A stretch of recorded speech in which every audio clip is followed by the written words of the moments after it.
Bonjour les 6e C, bonjour les 6e E, j'espère que vous allez bien. Donc on se retrouve aujourd'hui mercredi 28 avril pour la séance numéro 4 sur la division. Donc dans un premier temps, on va corriger les exercices 10 et 11 que vous aviez à faire pour aujourd'hui. Et ensuite, donc séance uniquement basée sur des exercices d'application, vous chercherez les exercices 12, 13, 14 et 15 et vous vérifierez votre travail à l'aide de la correction. Allez, on commence la séance par corriger l'exercice numéro 10. Donc vous aviez une liste de nombres et vous deviez entourer en bleu les multiples de 5 et en rouge les multiples de 2. Et ensuite vous deviez dire qu'est-ce qu'on pouvait dire des nombres qui étaient entourés deux fois, c'est-à-dire à la fois en rouge et à la fois en bleu. Alors je vais commencer par entourer en bleu les multiples de 5. Donc on a dit que les multiples de 5, c'était les nombres qui se terminaient par 0 ou 5. Donc on vient entourer 10, 55, 120, 25 et 30. Ensuite, de la même façon, on vient entourer les multiples de 2. Alors là, les multiples de 2 en rouge. Multiples de 2, c'est le nombre pair. Donc c'est ceux qui se terminent par 0, 2, 4, 6, 8. Donc on vient entourer 18, 10, 42, 120, 44, 28 et 30. Alors on voit qu'il y a trois nombres qui sont entourés deux fois, 10, 120 et 30. Qu'est-ce qu'on peut dire de ces trois nombres? Qu'est-ce qu'ils ont de particulier? Donc qu'est-ce qu'on voit en commun sur ces trois nombres? C'est qu'ils se terminent par 0. Donc en fait ils sont tous les trois divisibles par 10. Donc ils sont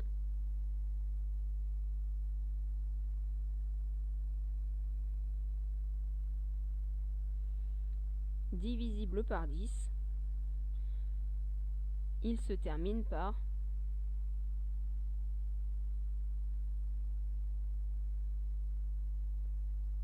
0. Allez, correction de l'exercice numéro 11. Donc vous aviez 5 nombres et il fallait trouver tous les diviseurs à chaque fois. Donc le premier c'est 16. Donc je vous rappelle, hein, on procède de manière ordonnée. Donc on commence toujours par 1. 1 c'est 1 fois 16. Ensuite 2, c'est 2 fois 8. 3, ça fonctionne pas, il n'est pas dans la table de 16. Ensuite 4, c'est 4 fois 4. Et là on arrête puisqu'automatiquement si je mets 5, c'est plus grand que le nombre qu'on a ici en bas de notre deuxième colonne. Donc on a tous les diviseurs. Donc les diviseurs de 16, c'est 1, 2, 4, 8 et 16. On enchaîne avec 25, donc même chose, 1 fois 25. J'enchaîne avec 2, ça ne fonctionne pas puisque 25 n'est pas un nombre pair. 3 non plus. 4, ça ne fonctionne pas non plus. Il faut connaître ces tables automatiquement. Et on arrive sur 5, et 25 c'est 5 fois 5. Et on peut s'arrêter là. Donc il y a uniquement 3 diviseurs. 1, 5 et 25. On enchaîne avec 26. Donc j'ai toujours 1 fois 26. Ensuite j'ai 2 fois 13. 3, ça marche pas. 4 non plus. 5 non plus. Et vous allez comme ça jusqu'à 13. Et vous allez voir que 26, il n'y a pas d'autre table où il est présent. Donc les diviseurs, c'est 1, 2, 13 et 26. On enchaîne avec 72. Je vais faire un petit peu de place. Donc toujours la même chose, hein, vous commencez par 1 fois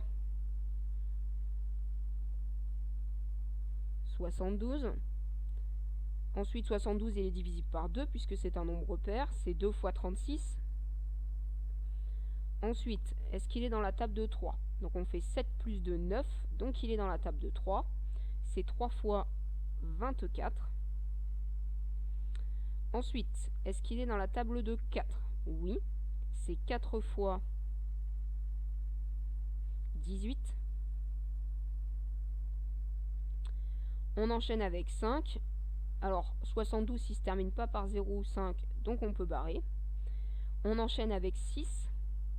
6 il est bien dans la table de 72, c'est 6 fois 12. On enchaîne avec 7, par contre il n'est pas dans la table de 72, puisque 7, on ne peut pas trouver 7 fois quelque chose qui fait 72, puisque 7 fois 10 vous êtes déjà à 70, donc ensuite on passe à 77, ça ne fonctionnera pas. Et ensuite on passe à 8, et c'est 8 fois 9. Et je peux m'arrêter ici puisque je retombe sur le nombre de ma deuxième colonne. Donc je note tous mes diviseurs. Alors ici il y en a beaucoup.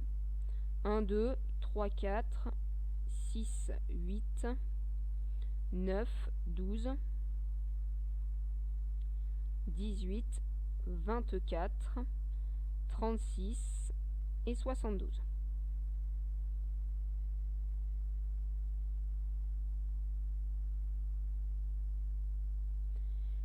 Et pour finir, donc 145, on va aller un petit peu plus vite ici.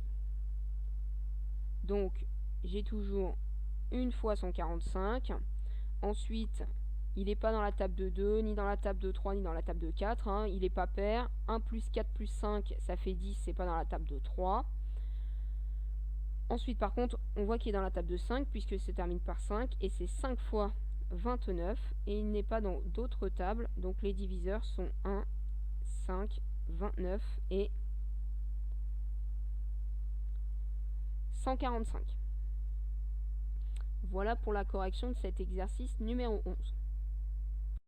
Alors, pour la suite de la séance, vous allez me chercher les exercices 12, 13, 14 et 15. Donc, on va faire exercice par exercice. À chaque fois, je vous présente rapidement l'exercice. Vous mettez la vidéo en pause, vous le cherchez et vous checkez votre travail avec la correction. Donc, on commence par le 12. On vous dit quels sont les intrus dans cette liste de multiples d'un même nombre autre que 1. D'accord? Donc, tous ces nombres sont multiples d'un même nombre. Alors, on ne sait pas lequel, sauf 1. Et vous devez barrer l'intrus. Allez, je vous laisse chercher et vous remettez la vidéo en mode lecture quand vous avez terminé.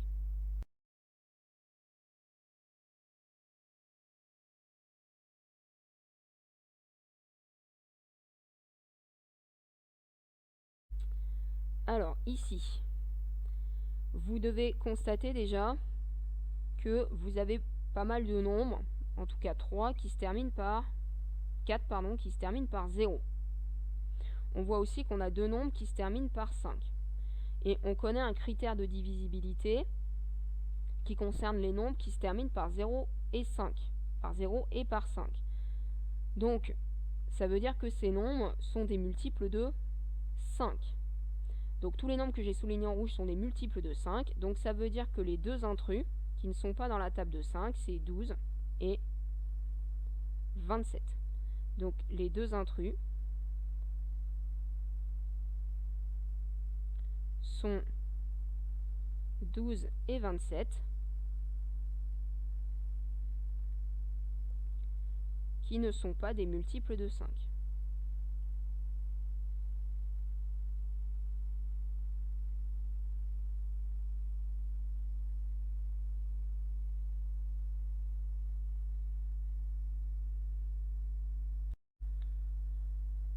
Ensuite, vous enchaînez avec l'exercice numéro 13. Donc tout simplement, vous complétez le tableau. Vous pouvez compléter directement sur la fiche que je vous ai distribuée en classe.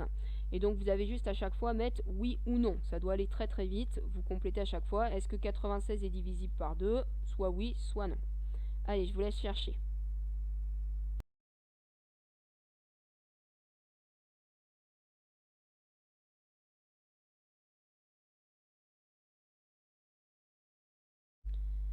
Allez, correction rapide de cet exercice numéro 13, puisque là, les critères de divisibilité 2, 5 et 10, normalement, ça doit aller vite. Donc, est-ce que ces nombres sont des multiples de 2? Donc, je vous rappelle que les multiples de 2, ils se terminent par 0, 2, 4, 6, 8. Donc, 96, oui. 148, oui. 565, non. Et 1230, oui. Ensuite, les multiples de 5, donc qui se terminent par 0 ou 5. Ici, c'est non. Ici, c'est non. Ici, c'est oui. Et oui aussi pour le dernier. Et même chose cette fois-ci avec 10, donc uniquement ceux qui se terminent par 0. Il n'y en a qu'un seul, c'est 1230. Et les autres, on peut indiquer non. Donc, normalement, cet exercice-là était simple. J'espère que tout le monde a réussi. De la même façon, vous enchaînez sur l'exercice 14, qui là est un petit peu plus compliqué, parce que cette fois-ci, il faut se rappeler des critères de divisibilité par 3, par 4 et par 9. Allez, je vous laisse chercher.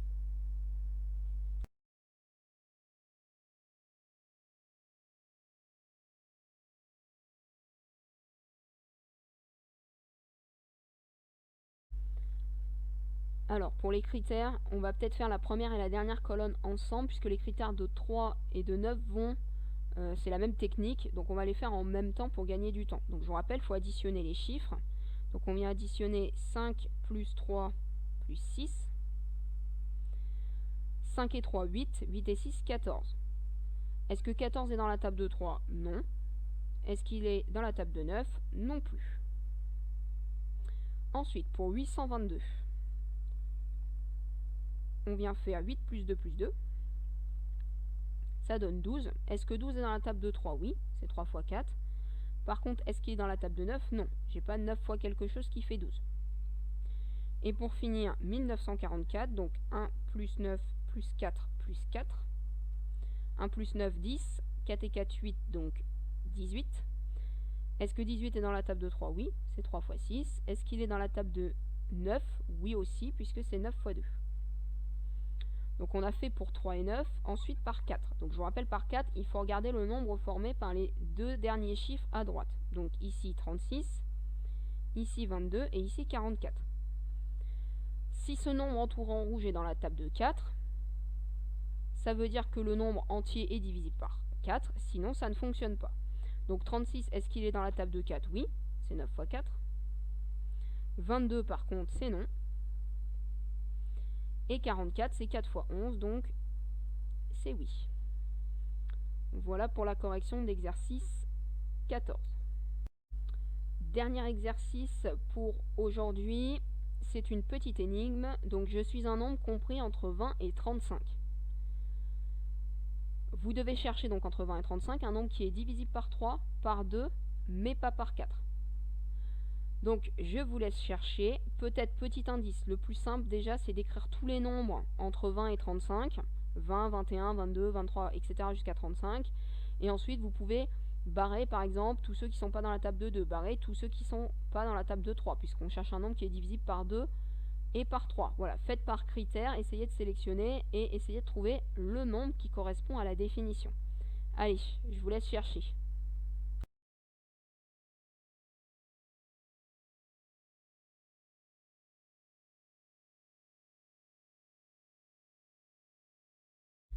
Allez, correction de cet exercice 15. Donc j'ai écrit tous mes nombres entre 20 et 35 parce que je sais que le nombre que je cherche, il est forcément parmi ceux-là. Et c'est un moyen de ne pas en oublier. Donc je vais commencer peut-être par le critère le plus simple. Je sais que je cherche un nombre qui est divisible par 2.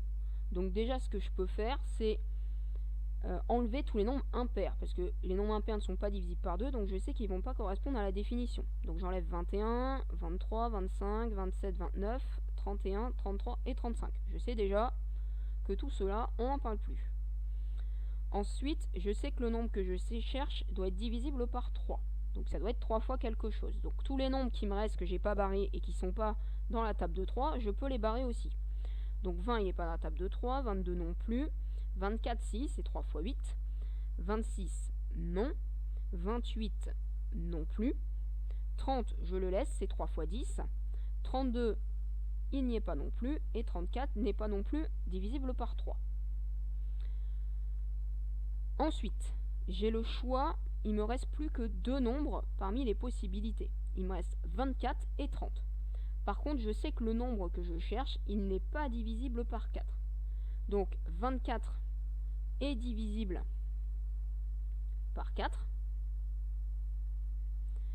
C'est 4 fois 6. Donc je le barre, puisqu'il ne va pas correspondre à ma définition. Donc le nombre qui reste est 30. Donc le nombre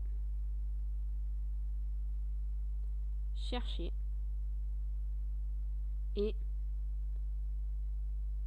30.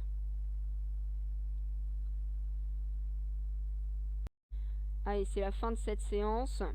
Donc je vous donne les devoirs. Donc vous allez me chercher pour lundi 3 mai les exercices 16, 17 et 18. Donc vous les faites dans votre cahier d'exercices, on les corrigera la prochaine fois. Ensuite, alors ça c'est pas du travail en plus, ce sont des rappels. Je vous rappelle que vous avez pour demain le QCM numéro 2 à compléter sur Pronote. Et je vous rappelle également que vous avez jusqu'à vendredi soir pour m'envoyer votre devoir numéro 2 par mail qui s'appelle multiple et diviseur. Donc sur ce, j'espère que ça a été. Je vous souhaite une excellente fin de journée et puis je vous dis au revoir.